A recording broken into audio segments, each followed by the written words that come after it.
Hey, middle school students, how are you? I'm Chris Pepple, been an English teacher for a long time. I'm also a writer, do a little bit of everything, magazine writing, novels, memoirs, poetry. But one of the things that I love to do is teach. I love to help people become better writers and better readers. So I have some videos out. I already have one that talks about nouns. If you're going to be a better reader and a better writer, you need a strong foundation in grammar.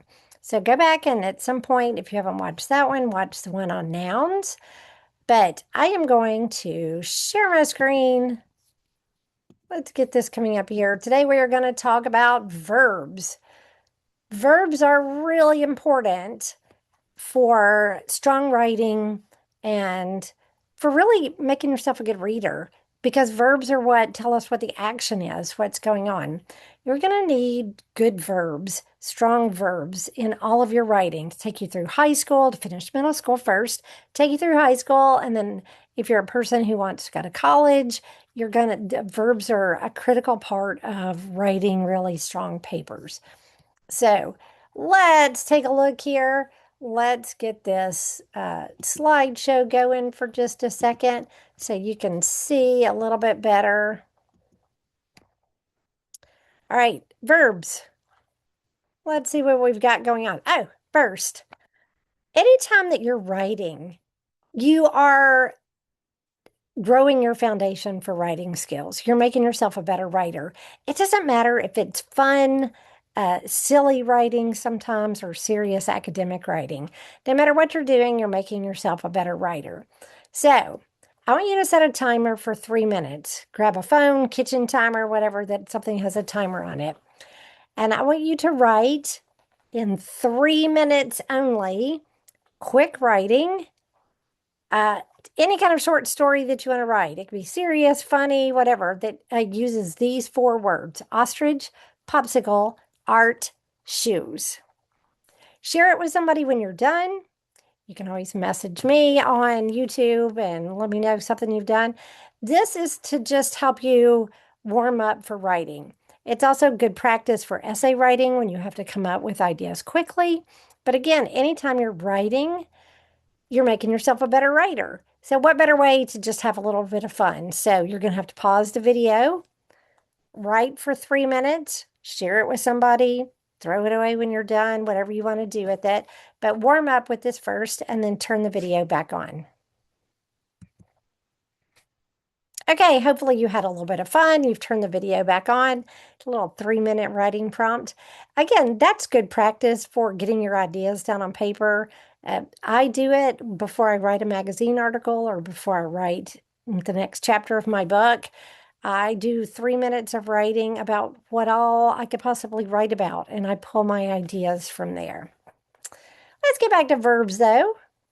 A verb is a word or a combination of words that indicates action or a state of being or condition. You're like, what? It'll make more sense. That's a good definition, but I'm going to break that down for you as we go through this. For example, the tiger roars. Roars is the verb. Tiger is the article. Tiger is the noun. Roars is the verb, the action verb. Um, Airplanes fly. Airplanes noun. Fly is the verb. So, action verbs. These are what I like to call strong verbs. Action verbs are part of speech that tell us about an action or a state of being. Verbs are words that tell us what's being done. They're words like ate, walked, sit, hop, jump, talk, lecture, teach, listen. Those are the verbs. And action verbs are what I call strong verbs. They're not just is, was, there's something is being done in that verb. It's really good practice. Sometimes we get out of the habit of using strong verbs. We tend to say a lot of things like, today is Saturday, today is sunny, I am happy. those are good verbs. There's nothing wrong with any of those sentences, but there's no action in there.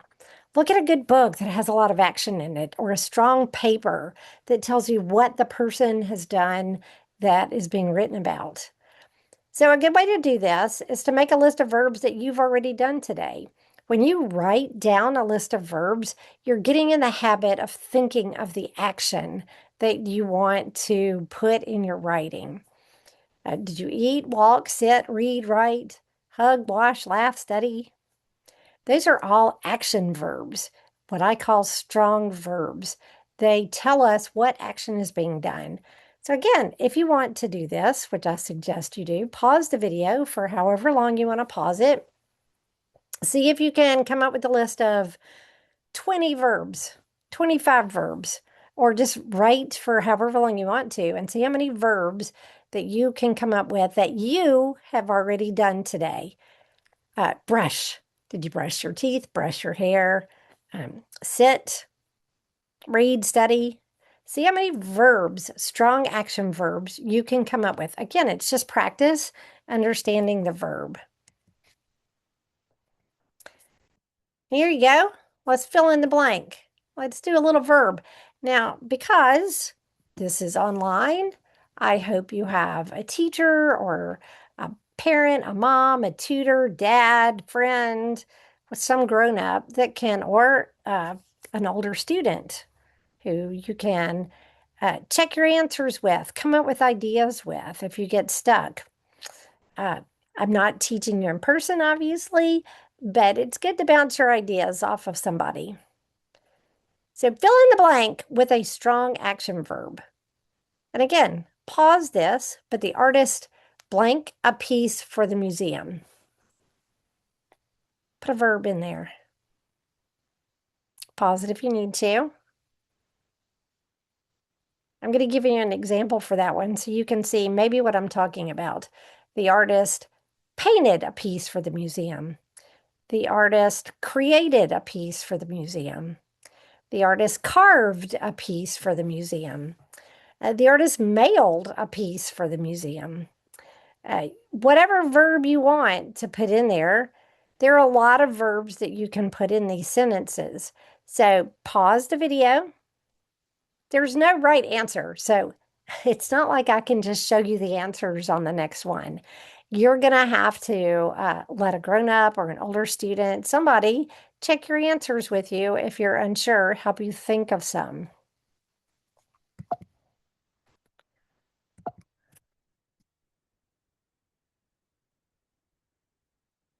Okay. There's the ones we just did. Let's look now at linking verbs. It's another type of verb. We have the action verbs. We have what I call the strong verbs. Linking verbs, instead of showing action, linking verbs connect the subject and the complement. That is, the words that follow the linking verb. So let's look at some of these examples. The flowers are colorful. Are is a linking verb. It's not an action verb. There's no action there. You know, the mother cooked dinner. Cooked is the action verb. There's no action going on here. There's just the word are. That's a linking verb, linking flowers and colorful. Cheese is the best kind of pizza. Cheese and is the linking verb, linking cheese with kind of pizza. I feel happy. Now, feel is one of those tricky verbs that can be both. This is a linking verb because there's no action. It's just telling my state of being. This is just telling I feel happy. Feel can be an action verb if you tell somebody, look at this blanket, feel how soft it is. You're telling somebody to do something, to put their hand on it and feel it. But in this case, it's a linking verb. It's just linking me and happy. I feel happy. I know this can be a lot. You can review this as much as you need to. This is an introduction. And what I hope you do is review this every so often or take notes on this if you have a notebook, write down some of these definitions, and then go find a book that you like to read and circle the verbs, and then try to figure out what type of verb they are. There's a lot of good ways that you can practice this. And if you want to check yourself, come back to the video. All right, helping verbs. Helping verbs are used before action or linking verbs. They give us additional information about the possibility of action or the time of the action. Is it past? Is it future? Oscar will go to the beach next week. Will is the helping verb. It's part of the verb, but it's helping go. It's helping the verb go. Will go. It's telling me it's going to happen in the future. The trip might be a surprise. Might is helping be. Might be a surprise. Here's a list of helping verbs: can, may, must, shall, will, could, might, ought. Ought to, should, would. You could put a lot of those up there. Oscar must go to the beach next week. It's very important. Oscar ought to go to the beach next week. Oscar could go to the beach next week. All of those are helping the verb go. So they come before the action verb go, and they're a helping verb. They help us, give us more information. It's a little bit tricky learning these verb types. But again, the more that you think about it, take notes on it, come back to this video, find a paragraph, find your favorite book, whatever you're reading right now, and sit with somebody and find the verbs and see if you can figure out what type of verb it is.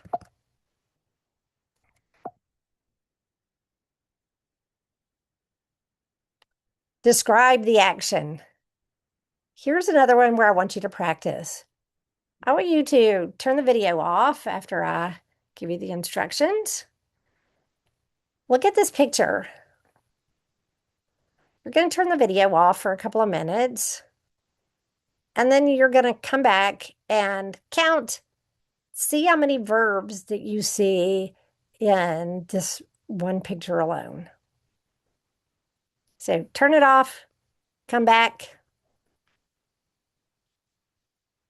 I'm going to give you some examples now. If you've come back, I hope you practice this. I hope you have a verb list. There's some that are obvious. Run. You could say are running. Hoped. They hoped they win. Chased. One chased the other one, trying to get him first. Lapped the other one. Look at the people in the back. Sitting, cheering. They sat, they cheered, they watched. The runners, they leaned, they pumped their arms, they pushed themselves, they pumped their legs, they pounded their feet on the ground. There are a lot of ways that you can describe this picture. When you have to describe something for a paper, or describe an art project for an art class, describe something scientific, the verbs are going to be very important. And it's very important to use strong verbs, clear verbs. That's what's telling the story or giving the historical facts or the artistic facts or the scientific facts for your readers. Okay, now, when we were kids, we use a lot of what I call passive verbs, a lot of weak verbs, because that's some of the first ones that we can read. Kind of like my sentences that I told you earlier. Today is Saturday. I am Chris. I am happy. He is coming to visit me. My dog is Mitz. My dog is happy. A lot of is and was and am verbs. Again, that's not incorrect grammar. But to become a better writer, we need to stop using so many passive verbs. A strong paragraph has active verbs in it most of the time. There's nothing wrong with any of these sentences, but if these sentences if your paragraph has a lot of sentences like this that have is, was, passive verbs, that means it's a very weak paragraph. It needs to have mostly action verbs in your paragraph. So let's look at these sentences.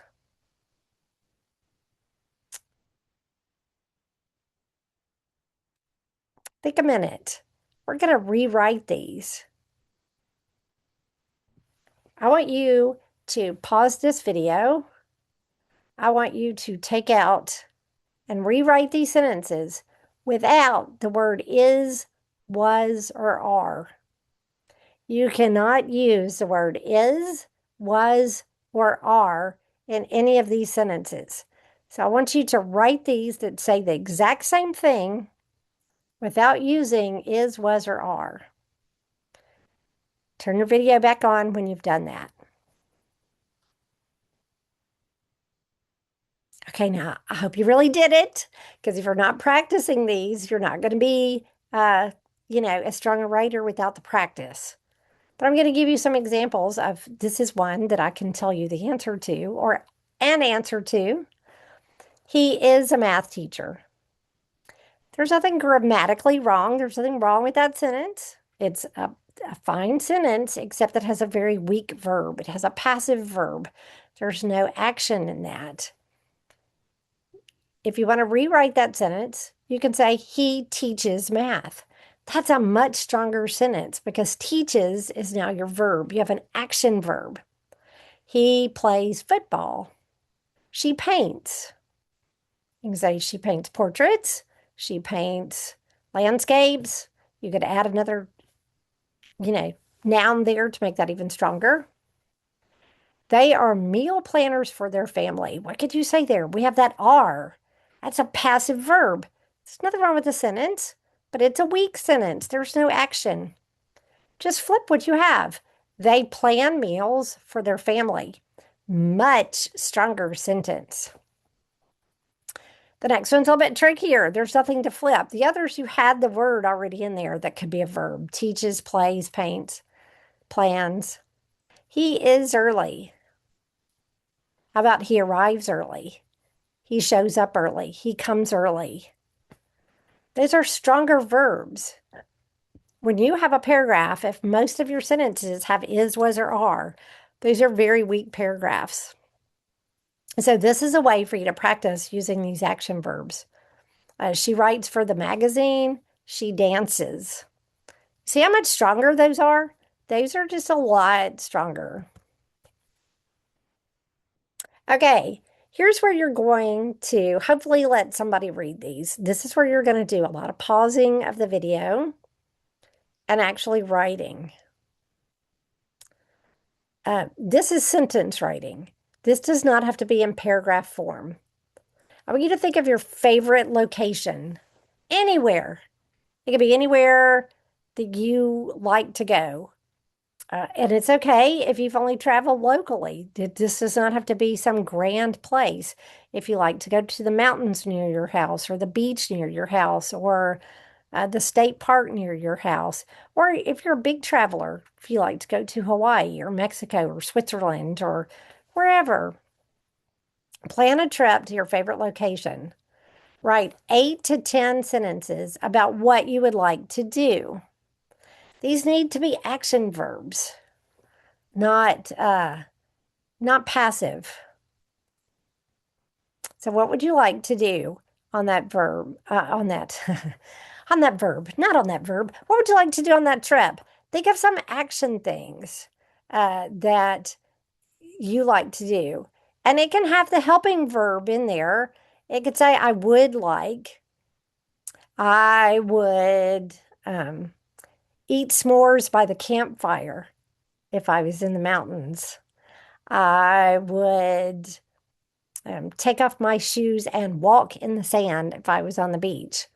But I want these to be just one place. I know I just did mountains and beach, but think, I would hike. I'm going to stick to the mountains. I would camp. See, those are good, strong verbs. I would cook out by the fire. I could invite friends to go with me. So 8 to 10 sentences about what you would like to do at whatever one of your favorite locations is. And then read these to somebody or keep it in a writing journal.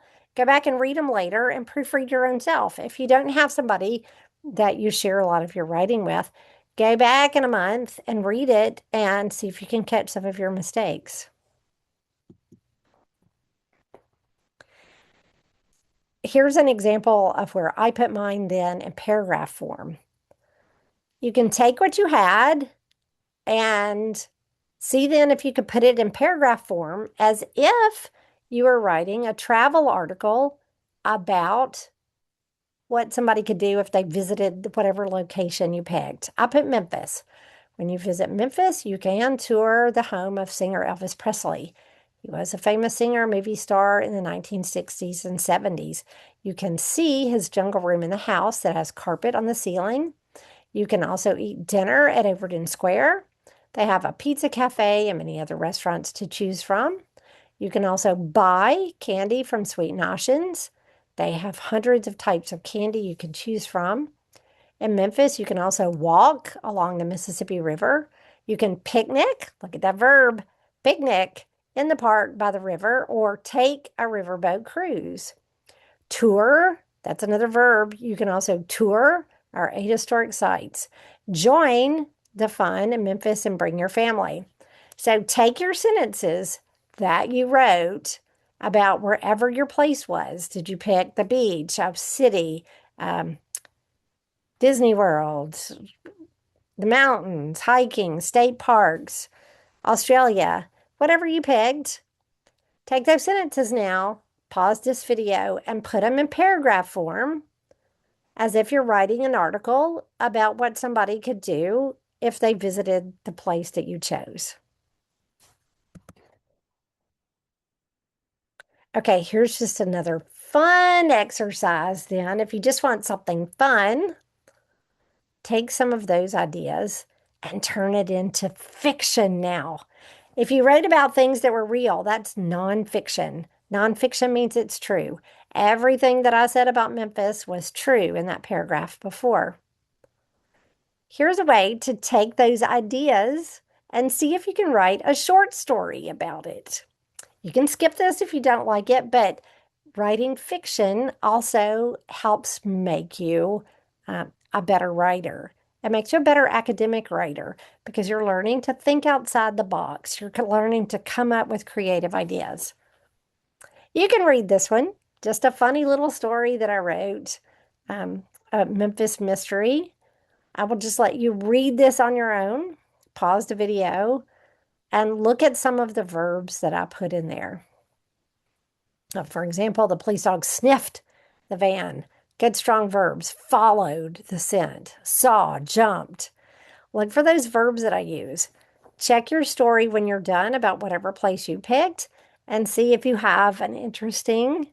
This is a mystery. Yours does not have to be a mystery. It can be something funny, something scary.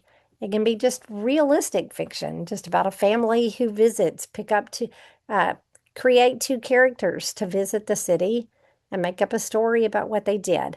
But have fun with this, okay? Have fun, use strong verbs.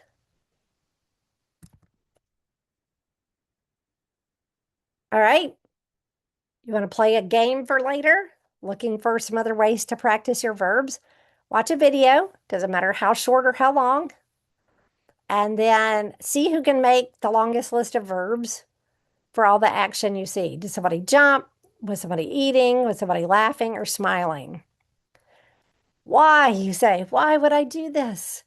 Because the more you practice recognizing action verbs and strong verbs, the better writer you're going to be because you're getting in the habit of thinking that way.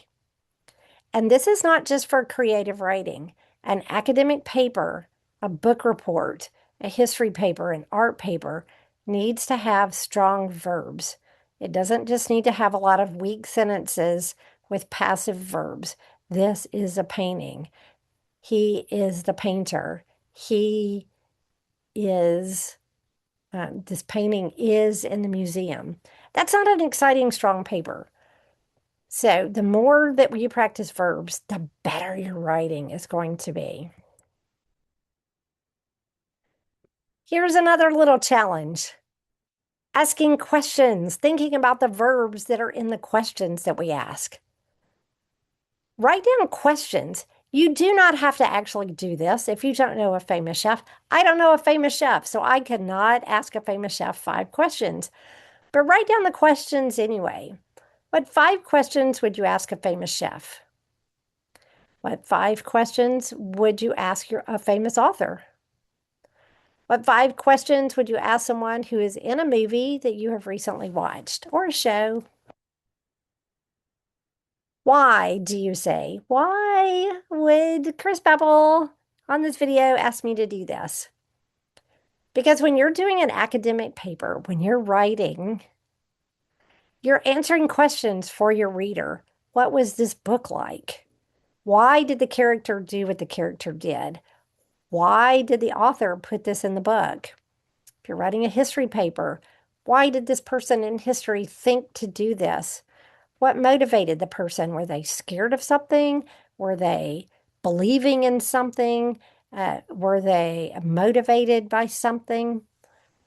Why did someone become a chef? If you're writing a paper about a chef, a person, if you read a biography, you're answering questions for the reader so the reader has answers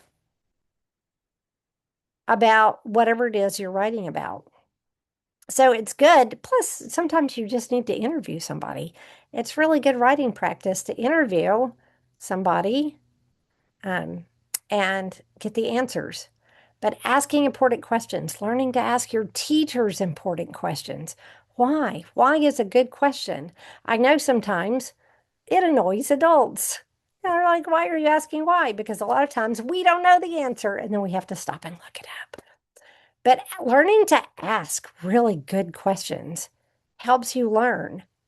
And learning what questions you're answering for your readers when you're writing papers is another great skill. So practice writing questions. Pause the video, write these questions, come back to the video.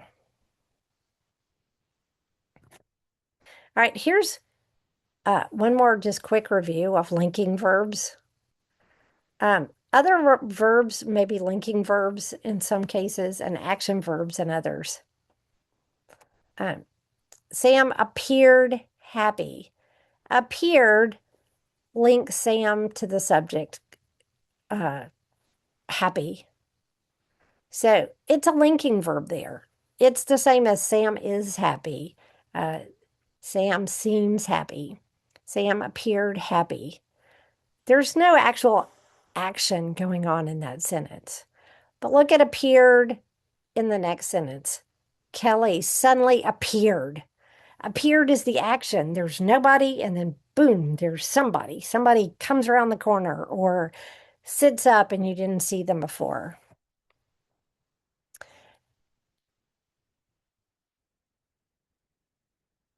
I put this in here because sometimes it's really hard to tell which type of verb something is. It takes a lot of practice. So do know that helping verbs, linking verbs, action verbs, all of these take a lot of practice. It's not something that you're just going to get perfect right off the bat because, again, appeared can be both in this case. So don't get frustrated with yourself. English grammar is very challenging. So be patient with yourself. Practice, practice, practice, practice. That's the best thing that you can do. Here's another case where some forms of the verb to be, to do, or to have can be helping verbs. In other cases, they can be action or linking verbs. Look at this, a helping verb. Ellie is moving to a new house. Is, in that case, is just helping the verb moving. Ellie is moving. Here is linking, a linking verb. Ellie is ready to go. It's just linking the word ready with Ellie. Ellie is ready. It links them together. We need a verb there. I can't just say Ellie ready. I need a verb in there for it to be a sentence. So I put a linking verb to link, to connect the word Ellie to the word ready. Here's a helping verb. Ben did eat his green beans. Did is helping the verb eat. But here's action. Ben did his homework last night. He sat down, he did it. He did something. So again, this takes a lot of thought. I put this at the end because you can skip this part right now and just go back and review the other stuff that I have. Because the biggest thing that I want you to do is understand that besides nouns, verbs actually, in my opinion, are what make the papers, your writing, creative writing, academic writing, either really strong writing or really weak writing. The nouns aren't that hard to come up with because if you're writing about a person, that person and the place are going to be in your paper. It's the verbs that are a little bit harder to come up with. So these are just a little additional information at the end. So good job understanding just a little bit about verbs. Review this as much as you need to. Don't get frustrated. Practice, practice, practice, practice. Write silly things. Go back and do that writing prompt again at the beginning. Actually write the fictional story in there. Write the travel story. Do it again with someplace different. Just because you finish this video once, you can come back and pick an entirely different city to write about and do these same writing exercises with just different locations. So the more that you write, even if it's funny writing, even if it's travel writing, everything you do does not have to be serious academic writing. Of course, you have to practice that too, because that's very important if you want to go to high school and go to college. But for right now, you can just also add in some fun writing, some fiction writing to practice your writing skills. Have somebody look it over with you so that you're not missing something in your proofreading when you go back over it and say, did I get this right? Have somebody that you can look at this. So if you want to create an online folder and type all of your things, because remember in high school, almost everything is going to have to be typed anyway.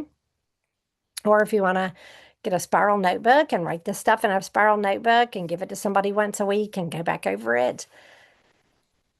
Spelling is a whole different subject. Don't get frustrated when you're practicing writing if you're struggling with spelling, because spelling can be corrected. I want you to get this grammar down first, and then have somebody circle the words that you misspelled, and then you can have a whole different subject of spelling and use those words as your spelling words, okay? But when you're writing, don't get frustrated with the spelling because grammar is a separate, entirely separate thing. So when you're writing, if you want a word in there that you can't spell, just sound it out, come back to it later. Don't stress about it because the most important thing is getting that paragraph down. Then you can edit and proofread it, okay? All right, I hope you liked the video. Hope you come back for some more and see you next time.